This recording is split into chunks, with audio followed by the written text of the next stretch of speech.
эле сабак. Саламатсыңарбы, балдар? Силер менен экран аркылуу көрүшүп жатканыма абдан кубанычтамын. Математика сабагына керектүү боло турган окуу куралдарыңарды даярдап, ыңгайлуу түз отуруп, сабакка жакшылап көңүл бургула. Балдар, сабакты баштаардан мурда бир аз ой жүгүртүп алалы. Анда берилген логикалык тапшырмага кулак салгыла. Кайсы эки сандын суммасы 10, көбөйтүндүсү 16 болот? Кана ойлонобуз. Тапкан жообуңарды үйдөгүлөргө айтып текшерткиле. Кийинки баш катырмага көңүл бургула. 1000 санын 1/6 цифраны жана амалдардын белгилерин пайдаланып жаз дейт. Кана ойлонобуз. Кайсы бирдей цифралардын жардамы менен жазууга болот? Туура жоопту табат деп мен силерге ишенем. Тапкан жообуңарды сөзсүз үйдөгүлөргө текшерткиле. Балдар, бүгүн сабакта амалдардын аткаруу тартиби боюнча билимдериңерди бышыктайсыңар. Амалдардын аткаруу тартибин оозеки түшүндүрүү менен чыгарууга машыгасыңар. Бизге туюнтмалар берилди. Кандай туюнтмалар экен? Ооба, татаал туюнтмалар экен. Татаал туюнтмаларды кантип иштейбиз? Туура, татаал туюнтмаларды аткаруунун тартиби боюнча чыгарабыз. Биринчи туюнтмага көңүл буралы. Биринчи туюнтма кандай туюнтма экен? Ооба, кашаалуу туюнтма. Мындай учурда амалдардын аткаруу тартиби кандай жүргүзүлөт? Туура, туюнтмада кашаа бар болсо, алгач кашаанын ичиндеги амал аткарылат. Бул жерде туюнтма эки кашаалуу туюнтма. Биринчи кайсы кашаанын ичи аткарылыш керек? Ойлонобуз. Ооба, эгер туюнтмада эки кашаа болсо, алгач сол жактагы биринчи кашаанын ичиндеги амал, андан кийин экинчи кашаанын ичиндеги амал аткарылат. Анда амалдардын аткаруу тартибин белгилеп коелу. 70 менен 1247-нин суммасын табууга 1 деп, 4621 менен 338-дин суммасын табууга 2 деп, эки кашаанын ичинен чыккан суммаларды кошууну 3-чү амал деп белгилейбиз. Балдар, бул туюнтма кайсы амалдардан түзүлүптүр? Ооба, жалаң кошуу амалынан турат экен.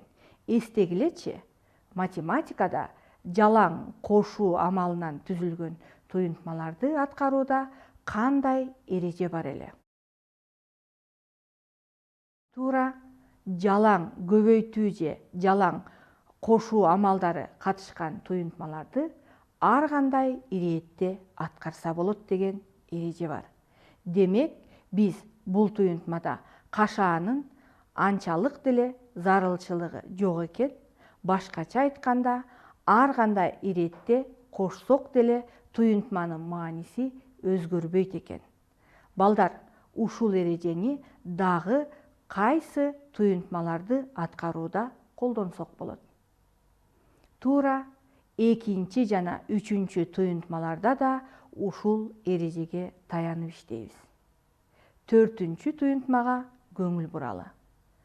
Ооба, биз жогоруда айтылган биринчи эрежеге таянып, амалдардын аткаруу тартибин белгилейбиз. Биринчи деп кашаанын ичине, экинчи деп кашаанын сыртындагы амалды белгилейбиз. 5-чи туюнтмага көңүл буралы. Туюнтма канча амалдан түзүлүптүр? Ооба, 5 амалдан түзүлүптүр. Көбөйтүү, кемитүү, бөлүү, кошуу, бөлүү амалдары экен. Кайсы амал биринчи аткарылат? Туура, туюнтма кошуу жана кемитүү амалдарынан гана эмес, көбөйтүү жана бөлүү амалдарынан да турса, алгач көбөйтүү жана бөлүү, анан кошуу жана кемитүү амалдары солдон оңго карай аткарылат деген математикадагы эрежеге таяндык. Анда биринчи деп солдон оңго көбөйтүү амалына, экинчи деп бөлүү амалына, үчүнчү деп бөлүү амалына, төртүнчү деп кемитүү амалына, бешинчи деп кошуу амалына белгилейбиз. Акыркы туюнтманы карайлы. Жалаң бөлүү амалынан түзүлүптүр. Туюнтмада жалаң кемитүү же жалаң бөлүү амалы болсо, солдон оңго карай ирети менен аткарылат деген эрежеге таянып, солдон оңго карай амалдардын аткаруу тартибин ирети менен биринчи, экинчи, үчүнчү деп белгилейбиз. Биз амалдардын аткаруу тартибин бир сыйра кайталап, бышыктадык. Эми ушул эрежелерге карата тапшырмаларды аткаралы. Балдар, бизге тапшырма берилди. 4 көбөйтүүчүдөн турган туюнтма жазып, амалдарды ар кандай тартипте аткарууга болоорун далилде дейт. Биз 10, 12, 18, 20 деген 2 орундуу сандарды алдык. 2 жол менен текшерип далилдейли. Ар кандай тартипте топтоштурабыз. Биринчисинде солдон оңго амалдардын аткаруу тартибин белгилеп алдык.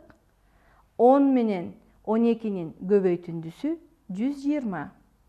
120 менен 18-дин көбөйтүндүсү 2160. 2160 менен 20-нын көбөйтүндүсү 43200 болду. Экинчи жол менен текшерип көрөлү. Мында биринчи амал менен үчүнчү амалды кашаага алалы. 10 менен 12-нин көбөйтүндүсү 120. 18 менен 20-нын көбөйтүндүсү 360.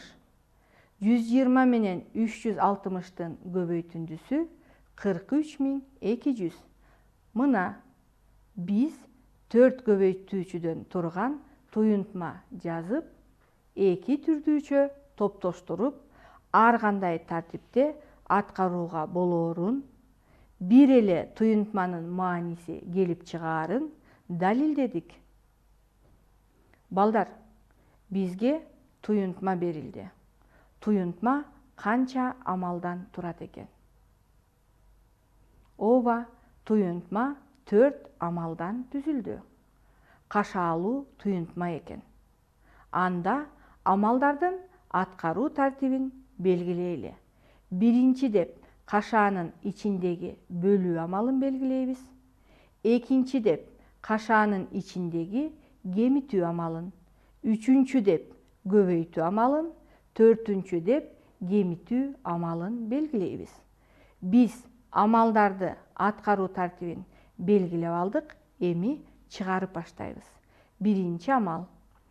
160 менен 4-түн тээндисин табабыз. Тээнди 40-ка барабар.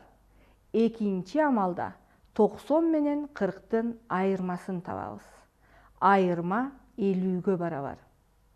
Үчүнчү амалда 50 менен 2-нин көбөйтүндүсүн табабыз. Көбөйтүндү 100-гө барабар. Төртүнчү амалда 180 менен 100-дүн айырмасын табабыз. Айырма 80-ге барабар болду. 80 бул туюнтманын мааниси. Биз амалдардын аткаруу тартибин талдоо менен иштедик. Балдар, бизге маселе берилди. Дүкөнгө ар бир капка 50 килограммдан салынган 4500 килограмм un, ар бир капта 40 килограммдан салынган 2800 килограмм акшак алып келишти. Un салынган каптын саны акшак салынган капка караганда канчага көп? Маселени туюнтма түзүп чыгар дейт. Маселе эмне жөнүндө экен? Ооба, дүкөнгө келген ун жана акшак жөнүндө экен. Эмне белгилүү экен? 4500 килограмм un ар бир капка 50 килограммдан салынганы. 2800 килограмм акшактын ар бир капка 40 килограммдан салынганы белгилүү экен. А эмне белгисиз экен? Туура, un салынган каптын саны акшак салынган каптан канчага көп экени белгисиз экен. Демек биз кайсы суроого жооп беришибиз керек экен? Биз un салынган каптын акшак салынган каптардын санынан канчага көп экен деген суроого жооп беришибиз керек. Биз белгилүү белгисиздерди аныктадык, кайсы суроого жооп беришибиз керек экенин тактадык. Эми маселенин кыскача шартын түзүшүбүз керек. Биз унду биринчи деп, акшакты экинчи деп рим цифралары менен белгилеп алалы. Бардык un канча эле? 4500 килограмм. Ар бир капта 50 килограммдан дегендиктен биз 4500'дү 50 килограммга бөлөбүз. Ошондо канча капка салынганы белгилүү болот. Бардык акшак 2800 килограмм болчу. Акшакты ар бир капка 40 килограммдан дегендиктен 2800'дү 40ка бөлөбүз да акшактар канча капка салынганын табабыз. Акырында ундар салынган каптар канчага көп экенин таап коебуз. Биз кыскача шартты түздүк, маселени туюнтма түзүп чыгар деп айтып жатат. Биз маселенин чыгарылышын туюнтма түзүп чыгарабыз. 4500 килограмм бөлүнгөн 50 килограмм кемитүү 2800 килограмм бөлүнгөн 40 килограмм. Туюнтма 3 амалдан түзүлдү. Биринчи, сол жактагы бөлүү амалын аткарабыз. Ушул жерде чембирдиктер кыскарат. Килограмм менен килограмм кыскарат. Атсыз сан келип чыгат. 4500 менен 50'нүн тээндиси 90. Экинчи бөлүү амалын аткарабыз. Бул жерде да килограмм менен килограмм кыскарат. 2800 менен 40'тын тээндиси 70. Атсыз сан келип чыкты. Эми канчага көп деп сурап жаткандыктан ундун кабынын санынан акшактын кабынын санын кемитебиз. 90 менен 70'тин айырмасы 20. Эми жообун жазабыз. Жообу un салынган каптын саны 20га көп. Балдар, биз берилген маселени чыгарууда да амалдардын аткаруу тартибиндеги эрежелерди колдонуп чыгардык. Балдар, бизге тапшырма берилди. Туюнтма түз дейт. Анда берилишин уккула. 500'дөн 45 менен 10'дун көбөйтүндүсүн кемитип 56'ны кош. 3 менен 7'нин көбөйтүндүсүнөн 72 менен 9'дун тээндисин кемит дейт. Биринчи туюнтманы жазалы. 500 кемитүү 45, көбөйтүү 10, кошуу 56. Экинчи туюнтманы жазалы. 3 көбөйтүү 7, кемитүү 72 бөлүү 9. Туюнтмаларды жазып алдык. Эми амалдардын аткаруу тартибин аныктайлы. Биринчи туюнтма кемитүү, көбөйтүү, кошуу амалдарынан түзүлүптүр. Биринчи көбөйтүү амалы, экинчи кемитүү амалы, үчүнчү кошуу амалы аткарылат. Экинчи туюнтмага карайлы. Бул туюнтмада 3 амалдан түзүлүптүр. Birinci көбөйтүү амалы, экинчи бөлүү амалы, үчүнчү кемитүү амалы аткарылат. Балдар, биз берилген туюнтманы түзүп алдык. Амалдарды аткаруу тартибин эрежелерге таянып аныктадык. Силер өз алдыңарча чыгарып, үйдөгүлөргө текшерткиле. Силер мындай туюнтмаларды оңой эле чыгарат деп ишенем.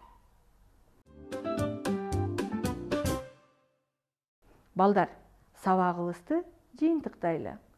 Бүгүн сабакта амалдарды аткаруу тартиби боюнча билимдерибизди бышыктадык. Эрежелерди кайталадык. Берилген тапшырмаларда, маселелерде амалдарды аткаруу тартибин түшүндүрүү менен иштедик. Бул сабак силер үчүн абдан пайдалуу болду го деп ойлойм. Убакыт учкан куш демекчи, бизге бөлүнгөн убакыт да соңуна келип жетти. Эмки сабакта жолугушканча сак саламатта болгула.